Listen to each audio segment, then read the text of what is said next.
Gunsmoke, brought to you by Chesterfield, America's most popular two-way cigarette. What a pair. Chesterfield King Size at the new low price. Chesterfield Regular. Around Dodge City and in the territory on West, there's just one way to handle the killers and the spoilers, and that's with a U.S. Marshal and the smell of gun smoke.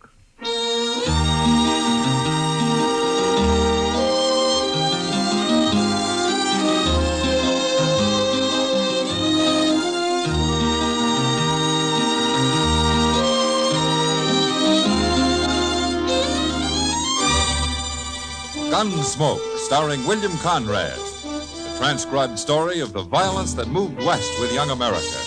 And the story of a man who moved with it. I'm that man, Matt Dillon, United States Marshal. The first man they look for and the last they want to meet. It's a chancy job, and it makes a man watchful and a little lonely.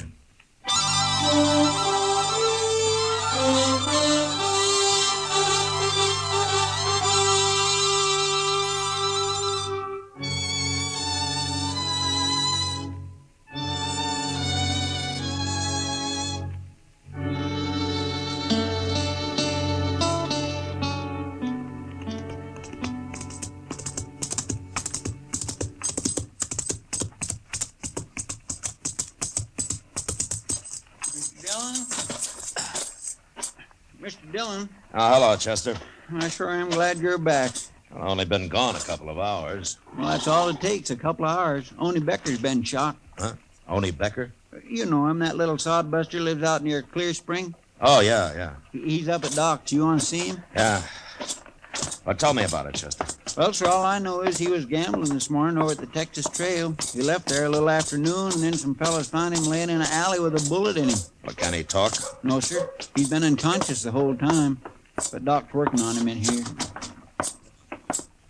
Oh, hello, Matt. How is he, Doc? He's dead, Matt. About 10 minutes ago. Oh. Oni Becker. Now, who'd have shot a harmless little man like that? Harmless is right. He didn't even have a pocket knife on him. And besides, he was shot in the back. Maybe it was an accident of some kind. Accident? Chester, I once tried to save a man who'd pulled a scythe across the back of his neck by accident. Yes, and I remember a boy who fell between the slats of a fence and got hung.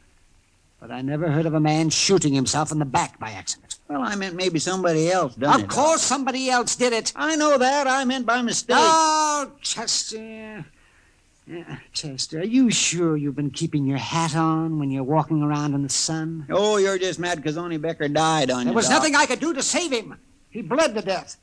Inside. Oh, you did what you could, Doc. Yes, well, I think I did. Did, Ani say anything? Anything at all? No, Matt, he never even opened his eyes. Well, he was shot in the back, so it wasn't anybody he was fighting with. Well, I don't know, Mr. Dillon. Oni was fighting, or at least having an argument over a card this morning with that gambler, what's his name, Al Clovis, over at the Texas Trail. He was. Well, why didn't you say so before, Chester? Well, I never heard of this Al Clovis. Oh, he's only been here about a week, Doc. Chester, you wait here. I'm going over the Texas Trail.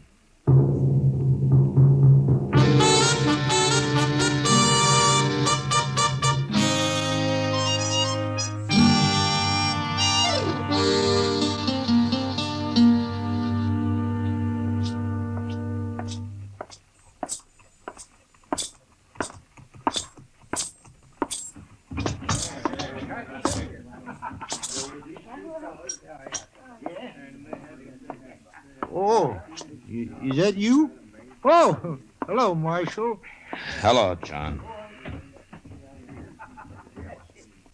Looking for somebody, Matt? Oh, hiya, Kitty.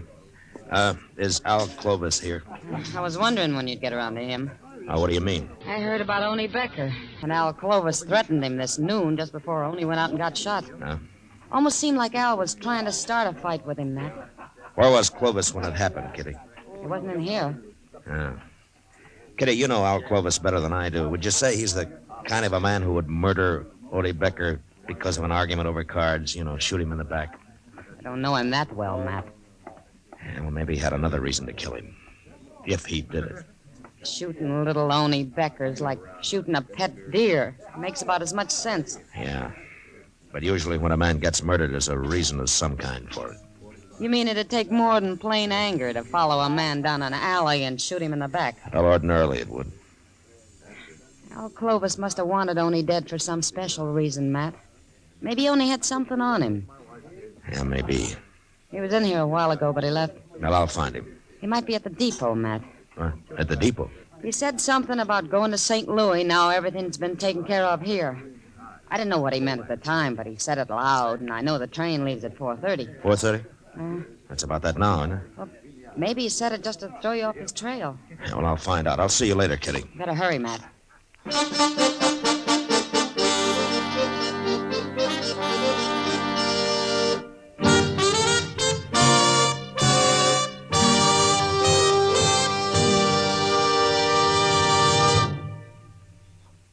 This is George Fenneman. In choosing your cigarette, be sure to remember this. You will like Chesterfield best because only Chesterfield has the right combination of the world's best tobaccos. Tobaccos that are highest in quality, low in nicotine, best for you. You and I smoke for relaxation, for comfort, for satisfaction. And in the whole wide world, no cigarette satisfies like a Chesterfield. Get a carton of Chesterfield today. Chesterfield Regular, Chesterfield King Size, both at the same price in most places. In regular or king size, you can get 'em either way. The best smoke ever made's the Chesterfield you buy today. Smokers coast to coast are changing, it's a cinch to do. Here's all you have to say to get the one that's best for you. Chesterfield's for me, Chesterfield's for me. You just say it's Chesterfield's for me.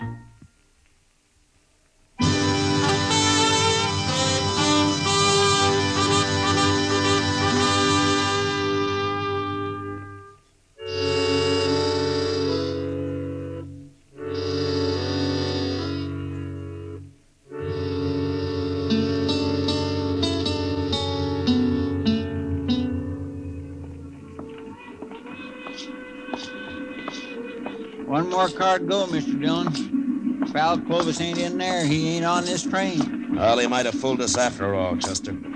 Yes, sir. He could be riding west while we're heading east. We'll never find him if he is. Well, let's take a look into this car before we walk in, huh? Yes, sir. Well, I sure don't see him. Not in there, I don't. Yeah. Yeah, unless that's him down there lying back with his hat pulled over his face. Well, it could be. Well, it better be. Now, come on. Okay, sir.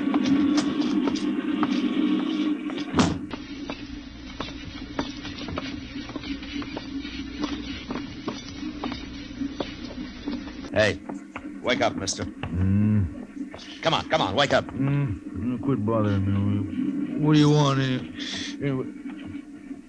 Marshal Dillon. Huh. What are you doing here? Keep your hands on your knees, Clovis. Tight. Well, what's this all about, Marshal? You carrying a gun? Why should I carry a gun? Stand up, Clovis. Come on, stand up. Okay. What for? All right, search him, Chester. Yes, sir. No, keep to one side of him, out of my way. Don't you try nothing, Clovis. Why should I? I told you I wasn't armed. No, ain't nothing on him. All right. Okay, you can sit down, Clovis. I don't understand this, Marshal. What are you looking for? I'm looking for the man who murdered Oni Becker this afternoon. You mean you followed me and got on this train because you thought I killed Oni? It's about 100 miles to Great Bend, Clovis. We'll get off there and take tomorrow's train back to Dodge. Oh, you're making a big mistake, Marshal. While you were riding up and down on this railroad, whoever did kill Oni Becker's leaving the country for good. You'll never catch him now. What you're trying to say is that you don't admit killing him yourself, isn't it? I'm not a murderer, Marshal. No, we'll see. Oh, I know what you're thinking. You heard Oni and I had a little argument this morning. Didn't you? Sure. That doesn't prove anything. I argue with lots of men. You threatened to kill him. Ah, that was just to scare him. He was being kind of stubborn about it all. You know what those farmers are like. But I suppose it takes a stubborn man to grow potatoes. Well, if you're so innocent, why did you announce everything had been taken care of and that you were going to St. Louis? Did I say that, Marshal? You know, Clovis, I can always kick you in the head and take you back to Dodge in a sack. Now, why did you run? I'm not running. There's no reason why I should. That's the truth, Marshal. Where were you when Oni Becker was killed? I was wondering when you'd ask me that. I suppose you got an alibi. You know Mr. Botkin, don't you, Marshal? I ought to. Botkin's run the Dodge Bank ever since it was an old whiskey barrel. Well, I was with him in his office at the bank, Marshal. I suppose you'll take his word for it. Yeah, sure I will. Well, we were discussing the money I placed in the bank when I arrived in Dodge a week ago. $5,000, Marshal. Mr. Botkin is going to transfer it to St. Louis for me. Chester, Yes, sir. go up and tell the engineer to stop the train at Jane's Crossing. Stop the train. There's a ranch about a mile from there where we can borrow some horses. Well, I thought you said we were spending the night at Great Bend, Marshal. I changed my mind, Clovis. Your story doesn't make much sense, and I want to get back to Dodge and find out why.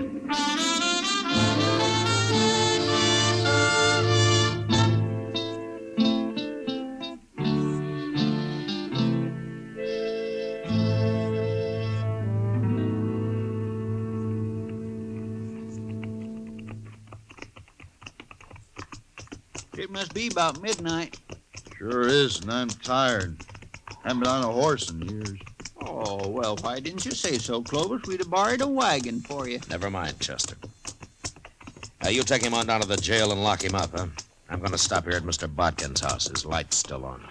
Want me to go in with you, Marshal? I'll let you know what he has to say, Clovis. I'll be along a little while, Chester. All right, sir.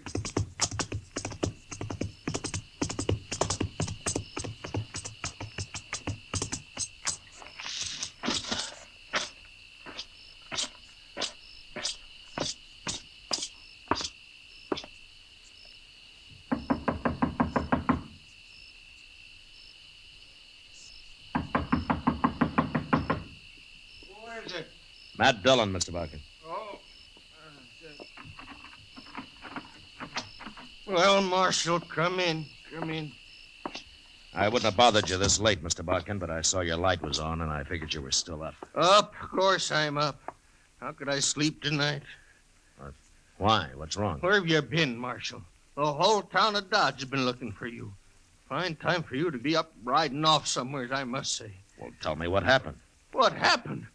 Don't you know even yet? What are you doing here at my house? Well, if you'll calm down, I'll tell you. You tell me, I'd better tell you, Marshal. While you're out gallivanting around on the prairie somewheres, my bank was held up. What? About 5 o'clock, just as we were closing. 3 men that got away with over $25,000.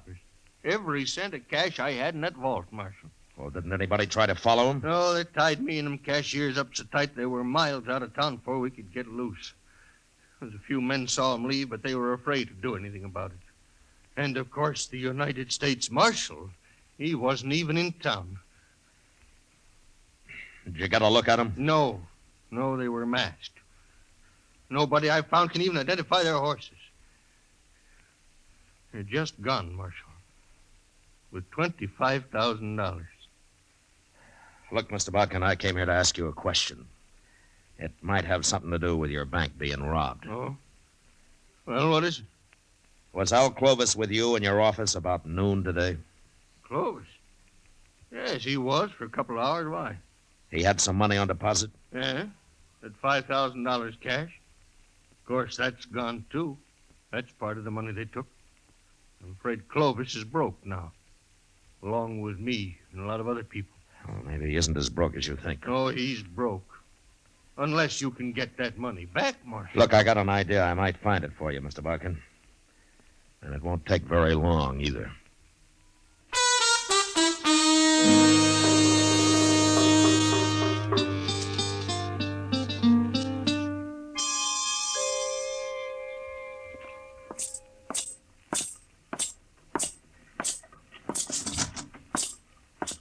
Well, I got Clovis all locked up, Mr. Dillon. He won't be taking no more trains for a while. Good. What'd you find out from Mr. Botkin? And I'll tell you and Clovis at the same time, Chester. Well, he's right in the first cell.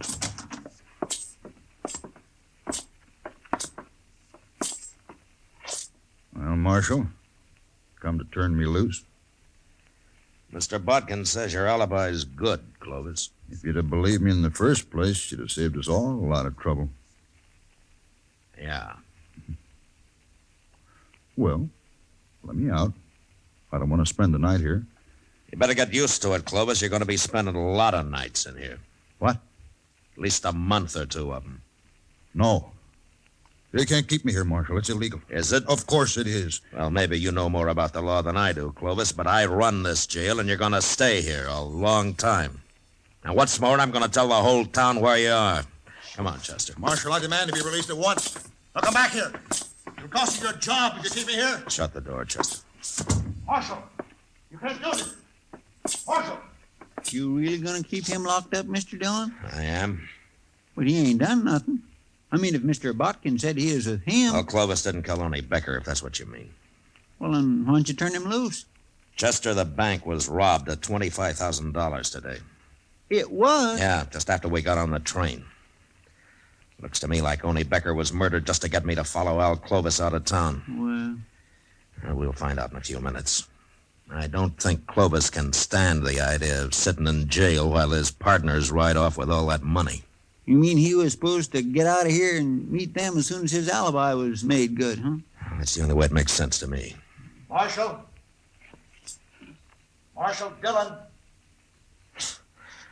Well, it didn't take as long as I thought. Come on.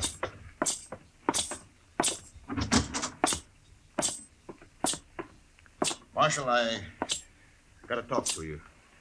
All right, go ahead. You really gonna keep me in jail here? You mean that? That's all you wanted. Don't bother me again. No, don't go, Marshal. What do you want, then? It's late, Clovis. I want to get to bed. Marshal, I'll make you a deal. About what? If I help you get back whatever was stolen from the bank today, can I keep my $5,000 out of it? How did you know the bank was robbed, Clovis? You're smart, Marshal. I can tell you got this all figured, holding me in jail and all. But I'm smart, too. Are you? Smart enough to know you need me as much as I need you. You'll never find those men without me, Marshal. But I can take you to where they are, and I'll identify them for you. Why? All I want out of it is my $5,000. Now, that's mine. You can do what you like with the rest. The court will have to decide about your $5,000, not me.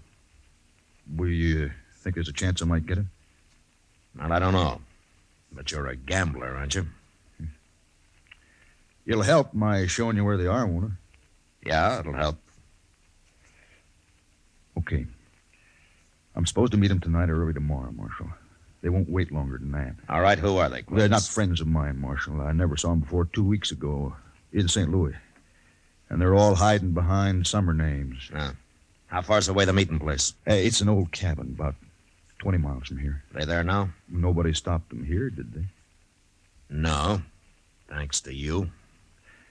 But I'm helping you now, Marshal. If I find your partners, you are. Chester, go get our horses. We going out there tonight, Mr. Dillon? Would you rather try it in broad daylight, Chester? No, sir.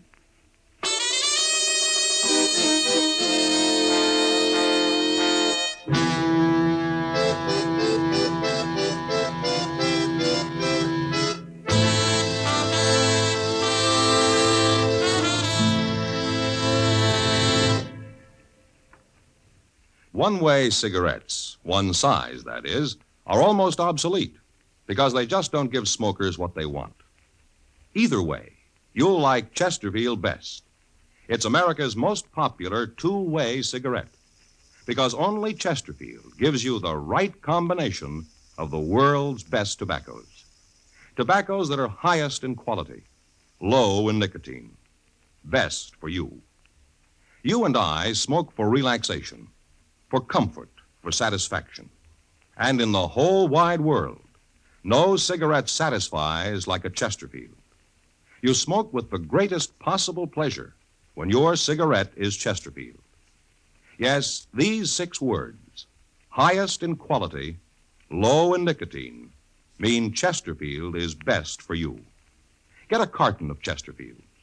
Chesterfield Regular, Chesterfield King Size. Both at the same price in most places.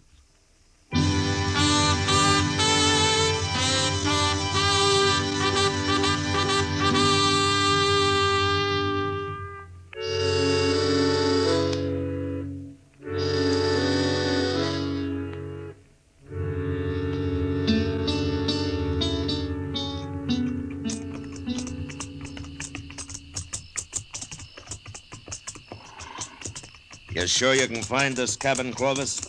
I made the ride out here one night just to be sure. I swear I can't hardly see nothing. I wish that moon wasn't all scudded up with clouds. Chester, you still don't understand that if you can see them, they can see you. Chester, I know you're right, Mr. Dillon. It sure looks like rain, though. We're almost there. Good.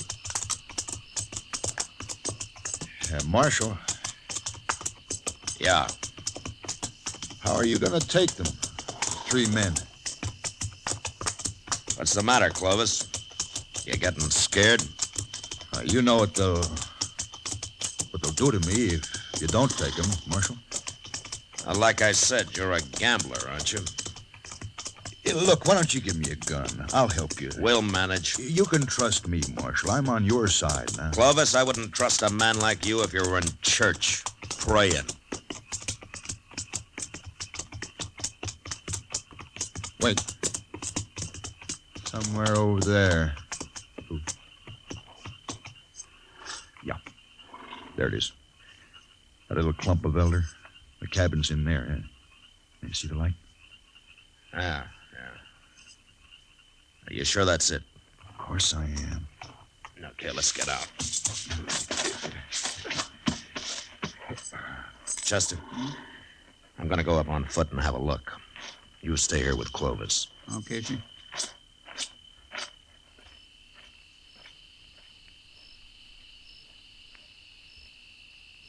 What if they hear him and come out and shoot him? Mr. Dillon ain't exactly green at this game, Clovis. They wouldn't kill me.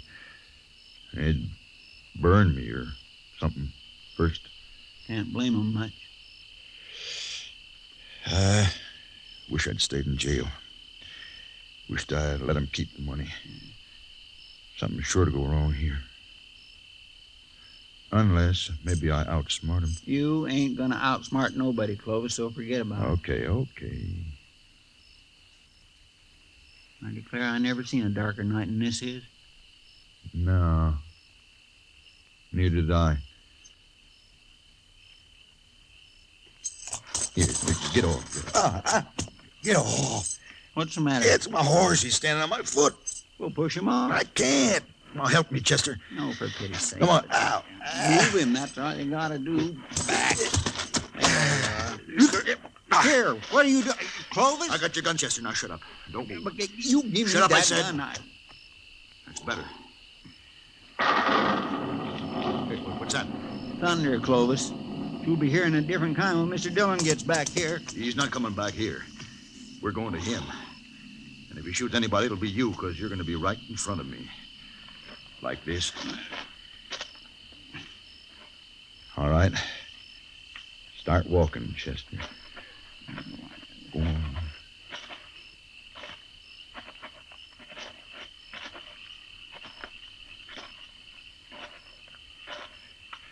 That's far enough. Stop here. We'll pick up the marshal now and go on to the cabin.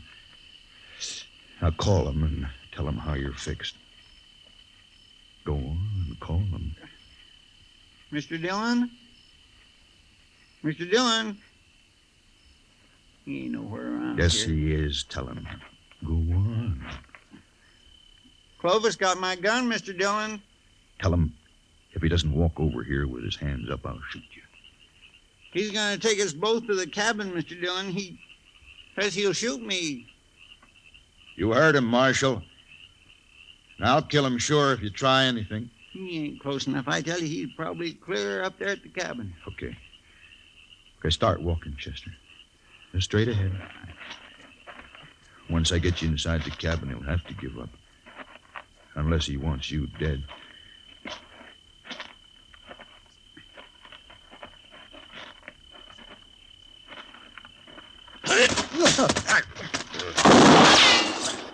You hurt, Chester? No, sir. His gun just went off when you hit him. All right, get the gun quick. Come on, come on. I got it, Mr. Dillon. All right, let's get up to that cabin. They know we're out here now. Oh, they're getting away, Mr. Dillon.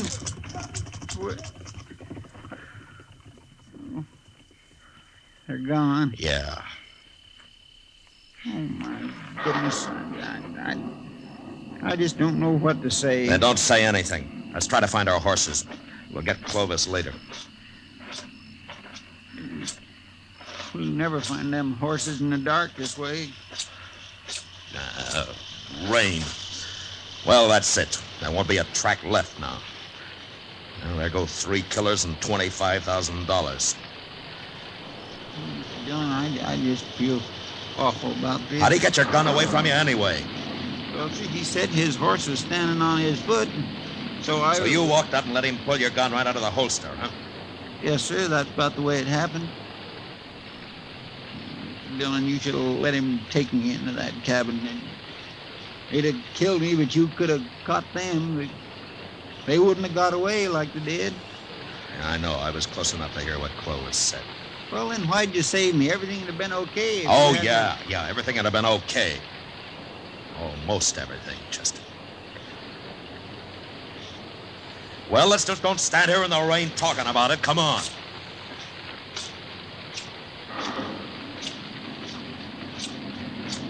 My, what a terrible mess. It was my choice, Chester. Not yours. Yes, sir. Thank you, Mr. Dillon.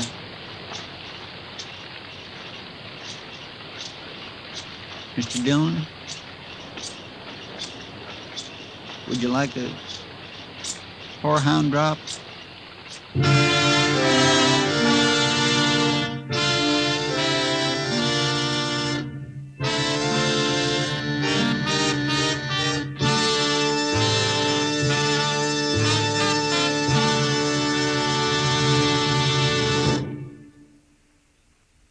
L&M filters are sweeping the country, and the reason's simple. No filter compares with L&M's exclusive Miracle Tip for quality or for effectiveness. And notice how easy it draws. You get much more flavor, much less nicotine. Yes, only L&M gives you effective filtration, and no other cigarette has it. Our statement of quality goes unchallenged. L&M is America's highest quality and best filter tip cigarette.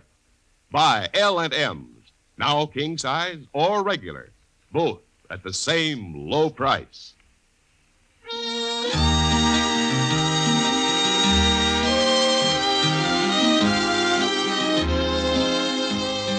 Gunsmoke, produced and directed by Norman Macdonald, stars William Conrad as Matt Dillon, U.S. Marshal. Tonight's story was specially written for Gunsmoke by John Meston, with music composed and conducted by Rex Corey. Featured in the cast were John Daner and Lawrence Dobkin. Harley Bear is Chester, Howard McNear is Doc, and Georgia Ellis is Kitty. Join us again next week as Matt Dillon, U.S. Marshal, fights to bring law and order out of the wild violence of the West in Gunsmoke.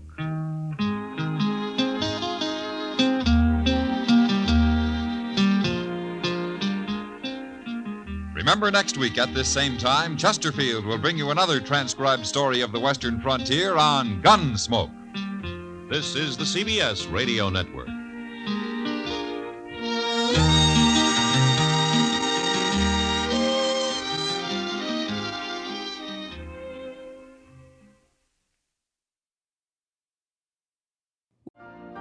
You've been listening to the OTR Gold Network. Find more classic radio at otrgold.com.